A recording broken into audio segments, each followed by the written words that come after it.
Bonjour les motivés, dans cette vidéo nous allons apprendre à réaliser la représentation graphique d'une fonction du second degré. Dans un premier temps nous verrons les différentes étapes à suivre, dans un second temps nous solutionnerons un exercice en détaillant les différentes étapes. Bon travail! La représentation graphique d'une fonction du second degré est une parabole qui possède un axe de symétrie parallèle à l'axe des ordonnées. Voici la méthodologie pour réaliser la parabole. Premièrement, nous allons déterminer l'axe de symétrie de la parabole. Nous allons le représenter en pointillés, en n'oubliant pas d'indiquer à côté x égale et la valeur trouvée moins b sur 2a. En effet, tous les points de cet axe ont la même abscisse. Donc nous écrirons x égale et la formule pour calculer la valeur est moins b sur 2a. Lors de la deuxième étape, nous allons déterminer les coordonnées du sommet de la parabole. Comme le sommet est sur l'axe de symétrie, l'abscisse du sommet sera moins b sur 2a. La formule pour déterminer l'ordonnée du sommet est 4ac moins b carré sur 4a. Une autre façon de déterminer l'ordonnée du sommet est de penser que nous connaissons déjà l'abscisse du point S. Donc il suffit de remplacer par la valeur trouvée les x dans la formule de la fonction du second degré. Donc nous allons chercher f de moins b sur 2a s'il s'agit de la fonction f. Dans la troisième étape, nous allons préciser le sens de la concavité de la parabole. Pour ça, nous allons regarder le paramètre a. Si a est strictement positif, la parabole aura la concavité tournée vers le haut. Si a est strictement négatif, la parabole aura la concavité tournée vers le bas. La parabole représentée ici a la concavité tournée vers le haut, donc nous savons que a est strictement positif. Cela signifie que l'ordonnée du sommet sera donc un minimum. À la quatrième étape, nous allons déterminer les intersections éventuelles de la parabole avec les axes. Commençons par les intersections avec l'axe des x. Attention aux notations, nous notons grand G indice F inter OX. Nous pourrons avoir soit un point, soit deux points, soit pas de point du tout. Dans l'exemple représenté, nous avons deux points d'intersection de la parabole avec l'axe des x. Regardons la caractéristique commune à ces points, les y sont égaux à 0. Repensons à notre théorie, les abscisses des points d'intersection du graphe avec l'axe des x s'appellent les racines. Il suffit donc de chercher les racines de la fonction f pour trouver les abscisses des points d'intersection du graphe avec l'axe des x. Intéressons-nous maintenant à l'intersection avec l'axe des y. Il en existe toujours une. Nous voyons ce point ici. Il a comme caractéristique que les abscisses sont nulles. Ça veut dire que si je remplace dans l'expression analytique de f de x les x carrés et les x par 0, il me reste c. Donc ce point a comme coordonnée 0c. Pour représenter la parabole, j'ai besoin de points supplémentaires. Donc j'ai déjà placé l'intersection avec l'axe des y, les intersections avec l'axe des x, j'ai dessiné l'axe de symétrie. Je vois d'ailleurs que ici, ces deux points sont bien symétriques par rapport à l'axe de symétrie. Je vais maintenant chercher les coordonnées d'au moins deux autres points distincts de la parabole. Je vais les choisir du même côté de l'axe, que ce soit à gauche ou à droite, pour pouvoir ensuite chercher leur symétrie. À la sixième étape, je vais déterminer les points symétriques à ceux que j'ai calculés à la cinquième étape. Donc, par exemple, le symétrique de celui-ci, c'est celui-ci. Le symétrique de celui-ci, c'est celui-ci. Donc, on constate que ces points sont à égale distance de l'axe de symétrie. L'ordonnée reste la même. Nous terminons en traçant le graphe de la parabole dans un repère orthogonal. Nous la traçons à main levée et nous n'oublions pas d'indiquer l'équation à côté du graphe. Rien de tel qu'un exemple pour comprendre la théorie. Nous allons donc réaliser le graphe de la fonction f dont l'expression analytique est f de x égale 1 quart de x carré plus 2x plus 4. Nous allons d'abord vérifier si dans l'expression analytique le polynôme est bien classé par ordre croissant. Ça nous évitera de nous tromper lors du choix des paramètres. Le premier paramètre, c'est-à-dire le coefficient du terme en x carré, est 1 quart. Donc je note a est égal à 1 quart. Le coefficient du terme en x que nous appelons b, ici, vaut 2, et le coefficient du terme indépendant, ici, est égal à 4. Je vais noter systématiquement le titre de chaque étape. Donc ici, premièrement, je cherche l'axe de symétrie. La théorie me dit, pour chercher l'axe de symétrie, je vais indiquer x égale, et pour trouver ceci, je vais faire moins b sur 2a. Donc j'indique x égale, moins, le b, donc je vais le chercher, c'est 2, sur 2 fois a qui est égal à 1 quart. 2 fois 1 quart me donne 2 quarts, divisé par une fraction, c'est multiplié par son inverse, donc multiplié par 4 demi. Donc moins 2 fois 4 demi, l'équation sera donc x est égal à moins 4. Deuxième étape, je l'indique, je cherche les coordonnées du sommet.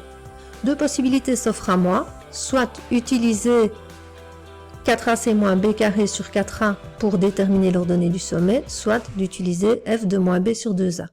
Comme je me souviens que le sommet se trouve sur l'axe de symétrie, je ne suis pas obligé de recalculer ça. En fait, je l'ai déjà trouvé ici. Donc je peux noter l'abscisse du sommet vaut moins 4. Dans la deuxième méthode, je me souviens qu'en fait, un point appartient à un graphe si ses coordonnées vérifient l'équation. Donc ce qui se passe ici, c'est que je sais que ce point a comme abscisse moins 4. Il me suffit de remplacer dans la fonction f le x par moins 4. Donc ça me donne moins 1 quart fois moins 4 au carré, je mets bien la parenthèse, plus 2 fois moins 4, plus 4. Donc ça me donne 16 divisé par 4, ça me donne 4. 4 moins 8, ça me donne moins 4, plus 4, ça me donne 0. Donc l'ordonnée du sommet est 0. Les coordonnées du sommet sont donc moins 4, 0. Lors de la troisième étape, je vais étudier la concavité de la parabole. Donc j'indique 3 concavités. Pour ce faire, je vais regarder le signe du paramètre a. Donc je rappelle a, coefficient du terme en x carré. A vaut 1 quart, il est strictement positif. De manière un peu simpliste, je vais dire, puisqu'il est positif, mon petit bonhomme est content, donc la forme de la parabole, la voici. Nous pouvons donc indiquer que la concavité est tournée vers le haut. Nous voyons que le sommet est ici. Puisque a est strictement positif, nous allons avoir au niveau de la fonction un minimum. Attention, le minimum est l'ordonnée du sommet, donc ici le minimum vaut 0. Au quatrième point, nous allons chercher les intersections éventuelles de la parabole avec les axes. Imaginons ce qu'il se passe. Nous pouvons avoir 3 cas possibles. Nous pouvons avoir au niveau des intersections avec l'axe des x, soit 2 points d'intersection, soit 1 point, soit pas du tout. La caractéristique commune à chacun de ces points, c'est que l'ordonnée vaut 0. Donc, les abscisses des points d'intersection du graphe avec l'axe des y sont en réalité, si vous vous souvenez de votre théorie, les racines de la fonction f. C'est ce qui est indiqué ici. L'intersection du graphe de f avec l'axe des x est un ensemble de points tels que x est la racine de f de x. Donc, dans notre exemple, ici, nous allons chercher quand f de x est égal à 0. Nous reprenons donc 1 quart de x carré plus 2x plus 4 et nous le mettons égal à 0. Nous avons reconnu la formule, c'est a plus b au carré qui est bien égal à a carré plus b carré plus 2ab. Donc je peux factoriser en mettant de la formule des produits remarquables. 1 demi x plus 2 au carré est égal à 0, si et seulement si 1 demi x plus 2 est égal à 0, si et seulement si 1 demi x est égal à moins 2, autrement dit si x est égal à moins 2 divisé par 1 demi. Divisé par une fraction, c'est multiplié par son inverse, donc x est égal à moins 4. J'ai donc une racine moins 4. Puisque j'ai une racine, j'aurai un point d'intersection du graphe avec l'axe des x, qui a bien comme ordonnée 0, puisque on l'a mis ici égal à 0, et la valeur ici qui est la racine, je la mets en abscisse. Nous venons donc de voir que le nombre de points d'intersection du graphe de la fonction f avec l'axe des x dépend du nombre de racines de la fonction f. Donc dans ce cas-ci, nous avons une racine, donc nous avons un point d'intersection. Il se peut donc que cet ensemble soit vide si la fonction n'a pas de racine. Intéressons-nous maintenant à l'intersection du graphe de la fonction f avec l'axe des y. Je fais un petit schéma ici, qui n'est pas celui de l'exemple, mais qui permet de voir, nous avons toujours une intersection du graphe avec l'axe des y. Donc que se passe-t-il pour ce point-là? Les x sont égaux à 0. Donc quand dans ma fonction je remplace les x par 0, il me reste le paramètre c. Donc l'intersection du graphe de f avec l'axe des y, nous donnera toujours un point de coordonnées 0C. Donc dans le cas précis, ici, nous allons avoir le point de coordonnées 0, 4. Dans la cinquième étape, nous calculons les coordonnées d'au moins 2 points distincts de la parabole, 2 points autres que ceux trouvés précédemment. Nous les prenons situés d'un même côté de l'axe de symétrie. Attention à bien classer les valeurs par ordre croissant. Donc ici, j'ai pris -2, -1, 1. Je me trouve donc à droite de l'axe de symétrie. Comment est-ce que je trouve ces valeurs-ci? Je cherche l'image de -2 par la fonction f. Donc je remplace x dans la formule par -2. Ça me donne 1/4 fois -2 au carré, plus 2 fois -2, plus 4. Je n'oublie pas les parenthèses. Donc ça me donne 4 divisé par 4a. 1 moins 4, ça me donne -3. Plus 4, ça me donne 1. Je fais la même chose pour l'image de -1 et pour l'image de a. J'ai donc trouvé ici 3 autres points distincts. Je vais à présent chercher leur symétrie. Je me souviens que l'axe de symétrie a pour équation x égale -4. Donc, tous ces points se trouvent bien à droite de l'axe de symétrie. La distance entre ce point et l'axe de symétrie est la même que la distance en l'axe de symétrie et ce nouveau point qu'on va appeler le symétrique. Donc les ordonnées restent les mêmes. Ici j'ai une distance de 2, donc -4, je vais vers la gauche, donc je fais -2, ça me donne -6. Donc le symétrique du point -2a est le point -6a. Je fais de même pour les deux autres points. Nous voici à la dernière étape.